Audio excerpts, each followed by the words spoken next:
पहला प्यार। हम सब की जिंदगी में एक कहानी ऐसी जरूर होती है जिसे हम कभी भूल नहीं पाते। एक चेहरा, एक नाम जो सालों बाद भी याद आने पर दिल की धड़कन बढ़ा देता। क्या हो अगर वही पहला प्यार 22 साल बाद अचानक आपके सामने आ जाए। स्वागत है आपका मूवी ज्ञान हिंदी पर। आज हम बात करने वाले हैं 2018 की एक बहुत ही खूबसूरत तमिल फिल्म 96 के बारे में। ये फिल्म एक ऐसी ही अधूरी प्रेम कहानी को दिखाती है। फिल्म के मेन कैरेक्टर हैं के रामचंद्रन यानी रैम, जो एक ट्रैवल फोटोग्राफर हैं। रैम अपनी तस्वीरों के जरिए यादें इकट्ठा करते हैं। एक दिन वो काम के सिलसिले में अपने पुराने शहर जाते हैं और अपने स्कूल के सामने रुक जाते हैं। स्कूल को देखते ही उन पर पुरानी यादों का एक सैलाब सा आ जाता है। इसी दौरान उनके स्कूल के 96 बैच का व्हाट्सएप ग्रुप बनता है और एक रीयूनियन का प्लान बनता है। चेन्नई में रीयूनियन की रात होती है। सारे पुराने दोस्त मिलते हैं, हंसी मजाक होता है, लेकिन रैम की आंखें किसी को ढूंढ रही होती हैं।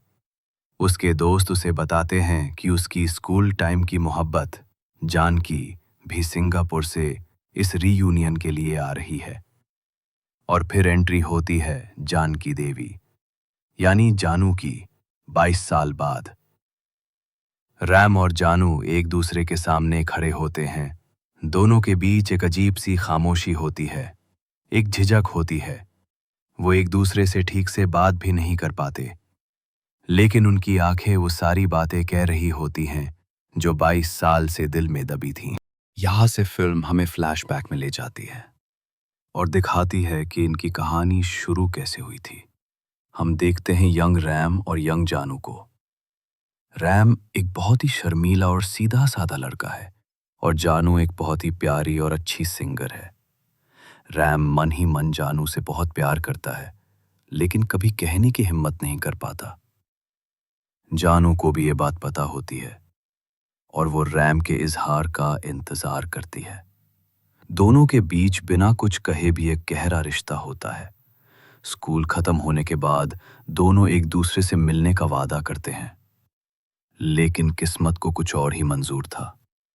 एक गलत फहमी की वजह से वो मिल नहीं पाते और जानू ये सोचकर आगे बढ़ जाती है कि रैम उसे भूल गया।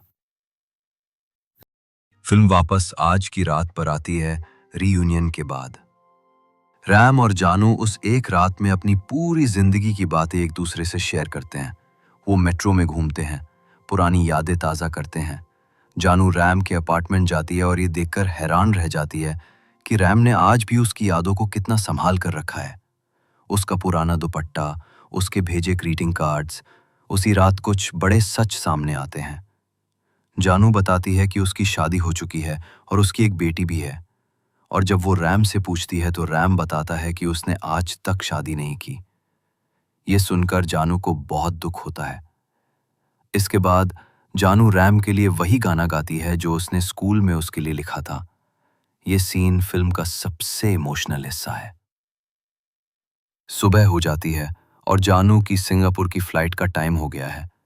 दोनों एयरपोर्ट पहुंचते हैं। उनके पास अब भी कहने को बहुत कुछ है, लेकिन वो खामोश हैं।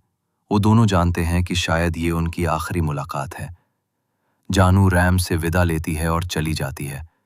रैम उसे जाते हुए देखता रह जाता है और इसी के साथ उनकी कहानी वहीं ख़त्म हो जाती है। तो अब बात करते हैं कि मुझे ये फिल्म कैसी लगी। 96 मेरे लिए सिर्फ एक फिल्म नहीं, एक एहसास है, एक नॉस्टैल्जिया है, सादगी और असलियत। इस फिल्म की सबसे बड़ी ताकत इसकी सादगी है। इसमें कोई बड़े बड़े डायलॉग्स या एक्शन सीन नहीं है। ये बहुत ही असल लगती है, जैसे ये हमारे किसी दोस्त की कहानी हो। एक्टिंग और केमिस्ट्री, विजय सेतुपति रैम और त्रिशा जानू की एक्टिंग कमाल की है। उनकी आंखों की खामोशी भी बहुत कुछ कह जाती है। दोनों के बीच की केमिस्ट्री बहुत ही खूबसूरत और सच्ची लगती है। कुल मिलाकर 96 एक बहुत ही शांत, गहरी और दिल को छू लेने वाली फिल्म है। ये हमें सिखाती है कि कुछ प्रेम कहानियां अधूरी रहकर भी हमेशा पूरी रहती हैं, हमारी यादों में। अब आप बताइए आपको ये फिल्म कैसी लगी और आपके हिसाब से इस फिल्म का सबसे बेस्ट सीन कौन सा है। नीचे कमेंट्स में ज़रूर बताना।